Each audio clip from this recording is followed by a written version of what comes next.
Hi guys, it's a great day. It's warm, it's shiny, it's bright outside, and I just washed my hair. So I figured, you know what? I think it's a good day to do a quick, really short video to answer some questions that you've had.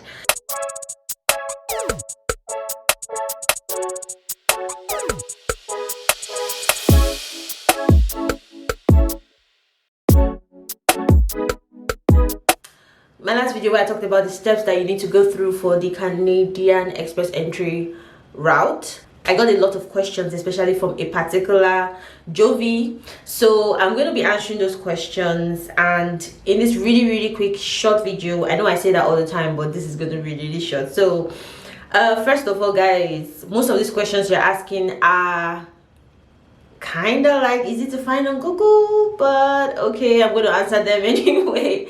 The reason I'm saying that is because you guys, you definitely need to do your own research. I always say this, and I will keep on saying it in all my videos. You must do your own research. Do not bank on what I tell you and take that. Like, do not use what I tell you and take that to the bank and be like, you know what, Yamen said this and so it must be correct. I am not liable for any wrong information you get from this channel. Okay, so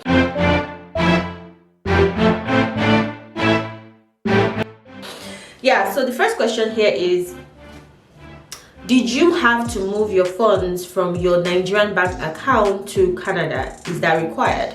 Now, I did not have to do that. What I did was I had my proof of funds in my Naira account, and that was what I submitted to the Canadian immigration. And when I was moving to Canada, I withdrew cash and I converted to Canadian dollars in Nigeria and took that to Canada. And when I was converting, I couldn't even get actual Canadian dollars like for the whole amount I wanted to take, so I had to convert to USD as well. And when I got here, I converted everything back to CAD. So guys, it is not required for you to have a Canadian bank account before you get here. I don't even think it's possible for you to have that without being in the country. So yeah, I hope that answers that question. The second question is, did you have to sort out your accommodation in Canada before arrival?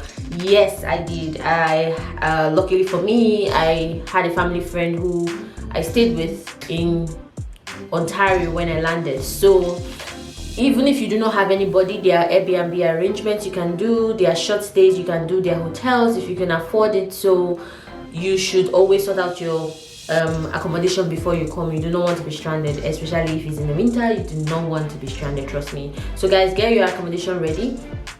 And if you need to pay, I know most of them will say, especially for the hotels, they'll be like, you need to have a credit card, credit card in order to pay for hotels. But I think some hotels might actually waive that for you if you explain to them your condition and maybe give you an alternative. I do not know, but for me, I already had somebody here who I stayed with for some time before I got my own place. So guys, that is something you should think about when moving. So the third question is, how long after submitting an expression of interest did you get your ITA? Now, your ITA is your invitation to apply. I got that 2 weeks after I submitted my expression of interest. Now guys, my situation was very different. I had 2 different ITAs. In fact, I had 3 ITAs before I finally submitted my ITA.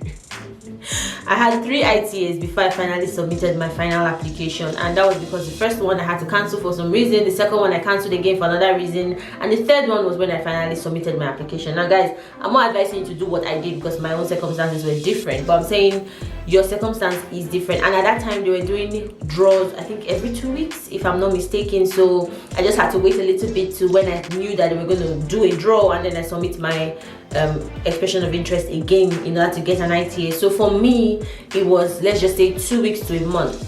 But I've been hearing that it's been getting really tougher, and most people haven't been given an ITA even after submitting the expression of interest since like December. So guys, do not use this video as a yardstick because my time was different, my applications were different. So I hope that answers that question.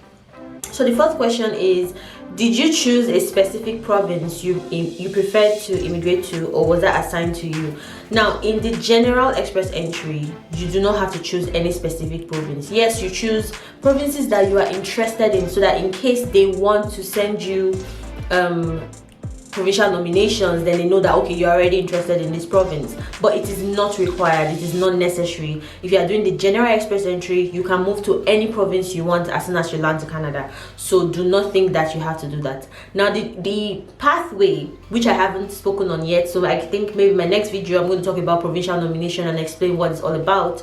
But that is the pathway where you have to choose a particular province, stick to that province, stay in that province for 3 years before you can move anywhere else in Canada. So that is a completely different pathway. But for the one I did, which was the general express entry, I could move to anywhere. Like I landed in Ontario, and right now I'm living in Manitoba, so, and I can move to any other place I want to. So that's for that. The fifth question is, I would love to know more about if a student or work visa for a married individual can assist in carrying his or her spouse along with him or her to Canada. Now, again, this is the express entry route, and I will do other videos for provincial nomination, student visa, and work visa separately. But just to answer this question quickly, yes, for student visas and for work visas, you are allowed dependents. So your wife, your children, or your husband and children can come with you if you have any of those visas. But yes, there are some things where people will be like, some complications, it's better for you to come here and then send for them. Those are things that I would address in another video. But for sure, the short answer is yes, you are allowed to bring dependents when you're coming with a student or work visa. So yeah, those are the 5 questions that were asked in my last video. Guys, I love questions, so keep asking me questions. I will do my best to do the research and give you the answers, but as I always say, do your research. I feel like that should be my catchphrase for this series. Do your research. Do your research. Okay, yeah, do your research. So thank you so much for watching. If you have any more questions, don't forget to leave it in this particular comment section or in my previous video, anyone you prefer. And if you haven't watched the previous video, look it up right now and watch that now. Thank you so much for watching. If you're new, please subscribe. Let me know what kind of content you want to see. Like you all know, I'm the Jill/Jack of all trades, so I would be willing to do any topic that you are interested in. Thank you so much for watching. Give this video a thumbs up if you like it, and that'll be all. Share to your family and friends, because you never know who may need the information. Okay, so thank you so much for watching, and I will see you in my next video. Bye.